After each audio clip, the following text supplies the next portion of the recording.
Politique, bonjour, bienvenue. Le Parti socialiste français en quête de rassemblement. À 2 ans de l'élection présidentielle, il s'agit de resserrer les rangs et de se mettre en ordre de marche. Après les Républicains, c'est donc le Parti socialiste qui a tenu son congrès, tous unis en apparence, en tout cas derrière le Premier ministre Manuel Valls. Bonjour Mickaël Darmon. Bonjour. Manuel Valls qui a prononcé un discours très présidentiel. Victoire de la motion V comme Valls. Il s'attendait à un plébiscite et c'est finalement un camouflet pour le président turc Erdogan. Il ne peut plus compter sur la majorité absolue au Parlement. Ainsi en ont décidé les électeurs. Christian Mallard, il y a même une entrée historique du parti kurde au Parlement. Ça va être compliqué pour les islamo-conservateurs de gouverner. Ça sera plus compliqué et M. Erdogan devrait commencer à comprendre que trop de pouvoir peut tuer le pouvoir. Tout est politique, direction la France, avec un point sur le congrès du Parti socialiste qui s'est tenu ce week-end. Le 77e congrès du Parti socialiste est donc tenu à Poitiers. Il s'annonçait comme celui de l'apaisement pour les socialistes et puis finalement pas si tranquille que ça, on va le voir. Temps fort de ce congrès, le discours de Manuel Valls qui s'est posé en rassembleur, le Premier ministre qui s'est livré à une violente charge contre Nicolas Sarkozy. On l'écoute. Faire de la politique, c'est débattre, argumenter. Ce n'est pas vociférer ou insulter.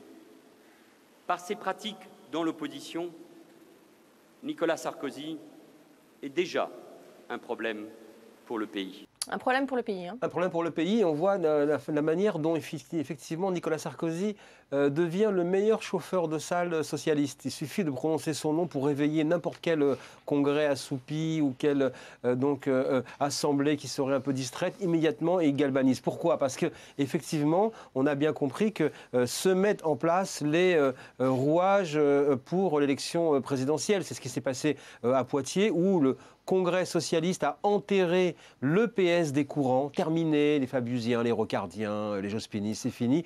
Maintenant, c'est un parti majoritaire avec une motion, une ligne politique qui fait rejoindre Il y a quand même encore Valls des frondeurs, mon cher Mickaël. Il y a encore des frondeurs. Eh bien, écoutez, non, c'est terminé. Ils sont rentrés dans le rang. Je suis pas sûr. C'est terminé, en tout cas en façade, en tout cas, non, absolument. Politiquement, ils ont compris que c'était terminé, la récréation était terminée. Pourquoi ? Parce que tout simplement, on leur a expliqué les choses, sans journalistes et sans propos intelligents. Maintenant, c'est où on perd le pouvoir, où on reste au pouvoir. Et à partir de là, les choses sont simples. Mais quand Manuel Valls dit « M. Sarkozy est un problème », peut-être a-t-il raison, mais est-ce qu'au fond, lui-même, il ne pense pas que Hollande est un problème ? Est-ce que finalement, Montebourg n'a pas dit tout haut ce que beaucoup pensent tout fort, c'est-à-dire tout haut, c'est-à-dire que M. Hollande conduit la France à un désastre politique et économique ? Le problème pour Manuel Valls, c'est que tous les jours, il ouvre les journaux et tous les jours, il a des sondages qui le mettent plus fort que Valls, plus fort que Juppé, plus fort que Sarkozy. Et à chaque fois qu'il a un bon sondage, il doit aller au micro pour dire « Je suis loyal à François Hollande. Oui, enfin, je ne veux rien faire. » C'est ça, il a rendu un bel hommage à François Hollande. Il faut être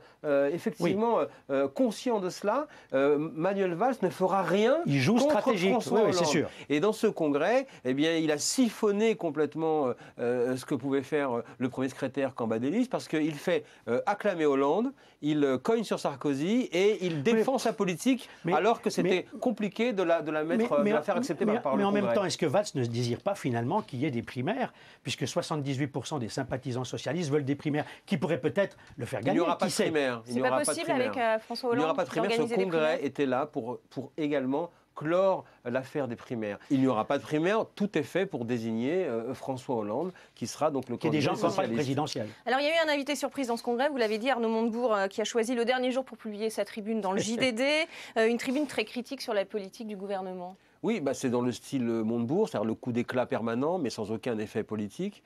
D'abord, évidemment, à contretemps justement de ce moment où on voit que le Parti socialiste décide d'apaiser ces tensions internes pour la campagne présidentielle. Ça dénote tout simplement de son isolement et de sa sortie du panorama. Parce qu'au fond, quand on a été Arnaud Montebourg, et qu'on est réduit à faire une chronique dans un journal pour faire un titre, et de l'info, au lieu de venir se confronter à ses militants ou aux autres responsables, c'est que c'est terminé. Il aurait dû venir au Congrès, Arnaud Montebourg. Il aurait dû venir au Congrès si tant est qu'il avait une réelle intention. Mais vous savez, de moment en moment, on voit quelle est la réalité. On sait, on l'a toujours dit sur ce plateau, et on n'a pas été démenti. La cohérence politique dans le Montebourg, c'est de ne pas construire.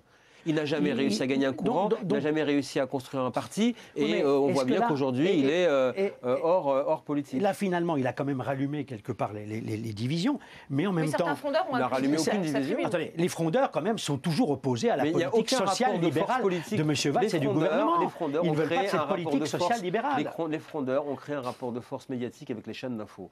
Résultat du Congrès, 70%, 30%. Voilà, c'est réglé. À partir de là, le rapport de force, il n'existe pas. En politique, c'est pas simplement aller à la télévision. C'est quel rapport de force on arrive à créer au sein de sa famille politique. Montebourg, quel rapport de force il crée? Il crée la une du JDD. Voilà. En plus, il ne faut pas être dupe. Il s'associe avec Mathieu Pigasse. Mathieu Pigasse est le conseiller de Tsipras. Donc, par effet de triangulation, il défend le fait qu'il faille être beaucoup plus coulant sur les dettes et arrêter l'austérité. Et troisièmement, pour vous donner les soubassements, eh bien, Mathieu Pigasse vient de s'offrir Radio Nova, radio alternative plutôt marquée à gauche. Donc, avec Arnaud Montebourg, eh bien, ça fait aussi une belle affiche. L'habitat Nova. Et quelque part, on voit bien que quelque part, c'est au fond le fabricant de meubles qui est annonceur sur la radio. Donc, de ce point de vue-là, tout est réglé. Donc, Manuel Valls, grand vainqueur de ce congrès. Pourtant, il y a eu quand même un événement qui a créé la polémique. Son déplacement pour aller voir la finale de la Ligue des Champions à Berlin en Falcon aux frais du contribuable. Voilà, et c'est là où, effectivement, on est dans le mystère de la politique. On était dans un triangle parfait pour Manuel Valls. Il faisait un sans faute. Il se fait acclamer par un appareil qui était plutôt rétif au début à la social-démocratie. Il réussit à être ferme sur les migrants via le ministère de l'Intérieur et montre qu'effectivement, il a une politique vis-à-vis des migrants qui peut aussi plaire à la droite. 2 jours plus tard, il annonce des mesures pour les PME, TPE qui vont plutôt dans le sens des entreprises. Et voilà qu'au nom de son amour pour le football et son incapacité à se retenir quand on l'invite. Alors, est-ce qu'on peut prendre au sérieux ce que dit Platini, puisque Platini ne cesse de prendre sa défense. Platini qui dit je lui avais dit que je l'inviterais si le Barça était qualifié en finale. Ce qui est le cas. Alors, à quoi joue Platini alors? Il l'invite, mais c'est quand même. Il nous joue aussi bien que les gens de la FIFA et de l'UEFA, des gens très honnêtes. Pardonnez-moi, une défense comme ça, je m'en passerai. Platini n'a pas payé son billet d'avion. Je m'en passerai une défense comme ça. Pourquoi? Parce que Platini a simplement découvert tout le poteau rose. Il a reconnu lui-même, en conférence de presse, qu'il s'agissait d'une invitation privée, en disant si jamais le Barça est en finale, je t'invite.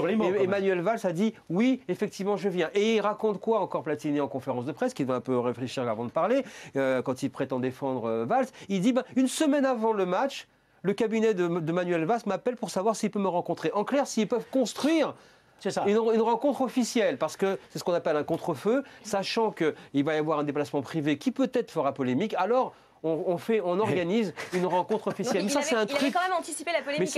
Mais c'est un truc de tous les gouvernants. Tous les gouvernants, quand ils savent qu'ils ont un déplacement privé, font une réunion de travail pour justifier l'avion. Souvenez-vous juste, avant d'aller au Festival de Cannes, où est allé Emmanuel Valls? À Menton, pour faire une sortie sur la sécurité et les migrants. La FIFA aurait dû payer le billet d'avion, la FIFA, ils ont les moyens.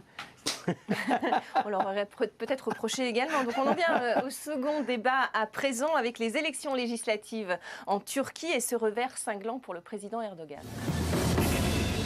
Cela faisait 13 ans que le Parti de la Justice et du Développement détenait la majorité absolue au Parlement turc. L'AKP l'a perdu, c'est le parti du président Erdogan. Il ne peut donc plus modifier la Constitution et instaurer un régime présidentiel pour s'octroyer les pleins pouvoirs. Un nouveau paysage politique est en train de se dessiner même avec l'entrée d'un parti kurde au Parlement. On écoute la réaction du chef de file de ce parti. Nous avons rencontré une victoire. Ceux qui veulent la démocratie et la paix ont gagné. Ceux qui veulent l'autoritarisme, qui sont arrogants et qui se considèrent comme les seuls détenteurs du pouvoir en Turquie, ont perdu. Christian, c'est la fin de l'ère autoritarisme d'Erdogan? Écoutez, c'est un sérieux camouflet après 13 ans de pouvoir.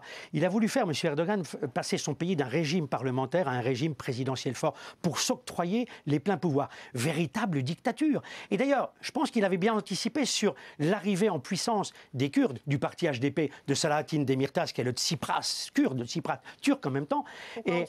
Parce que, si vous voulez, qui a été pendant cette campagne dans la ligne de mire du gouvernement, des autorités, de la police turque? le parti de M. Demirtas, le HDP.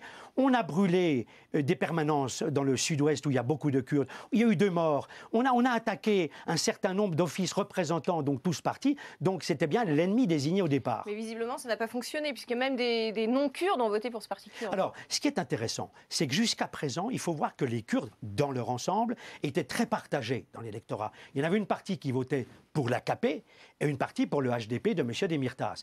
Et puis, je pense qu'il y a eu un moment où là, ça ne passait plus le message de M. Erdogan. C'est que lorsqu'il y a eu, il y a quelques mois, vous vous en souvenez, l'attaque de Daesh contre les Kurdes de Syrie dans la ville de Kobané. Et là, M. Erdogan commet une erreur majeure en disant « Oh là, les Kurdes, pour moi, sont plus dangereux que Daesh. » Donc il n'a fait que ressouder la communauté turque. Je vous rappelle que la population des Kurdes en Turquie, c'est 20%. Donc ils se sont tous regroupés, ce qui a permis l'entrée des Kurdes au Parlement avec 80 sièges. Ça va être compliqué de former une coalition? Alors, ça va être compliqué parce que les 3 partis d'opposition, le HDP, M. Demirtas, les kémalistes et les nationalistes disent on ne veut pas coopérer avec M. Erdogan. Maintenant, on rêve peut-être à haute voix, il y aurait un coup historique, c'est que finalement, si M. Erdogan est intelligent, ce dont je ne suis pas sûr, c'est qu'ils disent, eh bien écoutez, on fait une coalition avec les Kurdes, et puis à partir de ce moment-là, il commence à comprendre qu'il faut essayer de résoudre le problème de ces 20% de Kurdes qui vivent en Turquie en leur donnant des États autonomes au nord de la Syrie, au nord de la Turquie, au nord de l'Irak. On n'en est pas là, mais il y a eu des cas dans le passé, je tiens à vous le rappeler, où en 70, fin des années 70, il y a eu une période, si je puis dire, de vide politique, où les extrémistes de droite et de gauche se sont affrontés, ce qui a conduit l'armée à intervenir, donc le coup d'État militaire du 12 septembre 80. Et puis, dans les années 90, là, la mésentente entre les socialistes et les nationalistes a amené Erdogan au pouvoir en 2002. Donc, on pourrait... On n'est pas là, on pourrait se retrouver dans ce type de situation, mais encore une fois, M. Erdogan a 45 jours pour former un gouvernement de coalition. Ce n'est pas gagné et il se peut qu'il y ait une période d'instabilité, mais on n'en est pas là. Autre signe encourageant, l'entrée au gouvernement d'un nombre record de femmes. C'est encourageant oui, pour non, la suite. mais c'est très bien. Les femmes turques ne sont pas toutes des femmes islamistes, Dieu merci. On voit quand même Mme Erdogan qui est habillée comme une islamiste. Le président Erdogan disait que la place des femmes était à la maternité. Donc... Oui, c'est un macho islamiste. C'est un macho islamiste, M. Erdogan. Donc, il y a une arrivée des femmes, on ne peut que s'en réjouir. Partout, dans tous les pays, maintenant, il n'y a pas qu'en Turquie, où on dit qu'il faut une égalité, de présence des femmes au Parlement ou ailleurs, on ne peut que se réjouir de ça. Est-ce que ça va être un frein à sa volonté d'islamiser la société? On l'a vu, là, il veut transformer, c'est en cours d'ailleurs, l'église Sainte-Sophie en mosquée. Ça c'est un grand scandale. Transformer l'église Sainte-Sophie en mosquée, franchement, c'est une provocation pour tous les catholiques du monde entier, pour le Vatican et pour le pape François. Pour vous, c'est un coup d'arrêt à cette politique? Alors moi, je pense que là, il doit commencer à réfléchir. On n'a pas beaucoup entendu M. Erdogan depuis sa défaite. On a entendu tous les autres, sauf lui. Je pense qu'il commence à réfléchir en se disant, oui, je suis peut-être allé trop loin et il faut pratiquer une politique d'apaisement et que je conforte quand même la majorité qu'il a encore aujourd'hui. Il est passé seulement de 49,7 à 40. Il a perdu 60 sièges. C'est pas catastrophique, mais c'est peut-être un premier avertissement dont il doit tenir compte. On passe à la politique internationale. Récemment, un journal turc a publié des photos et des documents secrets attestant que la Turquie a bien fourni des armes aux djihadistes et notamment à l'État islamique. Est-ce que cela a joué en sa défaveur aussi? Oui, je pense, parce que depuis le début, M. Erdogan... Il joue double jeu. D'abord, il pense que les Kurdes sont plus dangereux que Daesh, franchement. Et 2, il soutient Al-Nosra, qui est le pilier d'Al-Qaïda en Syrie. On sait pertinemment que M. Erdogan, depuis le début, veut la tête de Bachar el-Assad. Donc il est dans cette coalition. Alors il livre en effet des armes aux islamistes d'Al-Nosra. Il joue un jeu dangereux. Il joue avec le feu, M. Erdogan. Et la réaction de la communauté internationale, puisque ce double jeu est quand même nocif dans la politique que les Occidentaux Aujourd'hui, mènent. je crois que M. Erdogan est condamné par l'ensemble de la communauté internationale pour ce jeu, pour cette islamisation rampante qui existe en Turquie. Et je crois qu'on se pose un certain nombre de questions pour savoir si la Turquie est encore un allié fiable, puisque je vous rappelle qu'elle représente quand même le flanc sud de l'OTAN. Et ce n'est pas négligeable. On termine par les images de la semaine. Michael Darmon, vous avez choisi la visite de Nicolas Sarkozy en Israël. Oui, tradition pour Nicolas Sarkozy. Dès qu'il prend la tête d'un parti, il va en Israël. C'était également le cas pour l'UMP en 2004. Et ensuite, en décembre 2004, il était parti donc en Israël. Aujourd'hui, il a créé donc le parti Les Républicains et donc son premier déplacement donc se fait en Israël. Il inaugure également une série de déplacements très vivants, très importants, très divers, parce qu'il y a un enjeu aussi, c'est de pouvoir aussi récupérer un cercle de donateurs pour préparer sa campagne présidentielle. Il a un enjeu pour retrouver en Israël une partie de l'électorat à la fois juifs et des Français installés donc en Israël qui aujourd'hui ont vu quand même les très bonnes relations qui se sont installées entre la communauté juive et le pouvoir en place en France. Souvent, les Juifs de France expriment leur reconnaissance à la politique menée par Manuel Valls ou à l'attitude qu'a eu le président Hollande durant donc, les attentats. Et ça, c'est un enjeu aussi pour Nicolas Sarkozy. Un mot, Christian Mallard, sur cette photo. C'est une information exclusive à i24 News. Mais c'est une information exclusive à i24 News. On avait parlé déjà de collusion dans le passé sur ce plateau entre l'Arabie Saoudite et Israël contre l'Iran. Et là, rencontre à Washington, dans la capitale américaine, entre Dory Gold, le conseiller politique étrangère de Benjamin Netanyahou, et le général Anwar Ghashi, le général saoudien, qui était à l'origine du plan de paix arabe qui a été proposé en 2002. Est aujourd'hui public parce qu'il y a toujours eu des relations entre ces deux pays. Ça commence à sortir et on verra maintenant ce qui va se passer avec l'Iran. Alliés contre un ennemi commun. Donc merci messieurs, restez avec nous pour la seconde partie de l'émission. L'invité de cette semaine sera Jean-Pierre Chevènement. À tout de suite.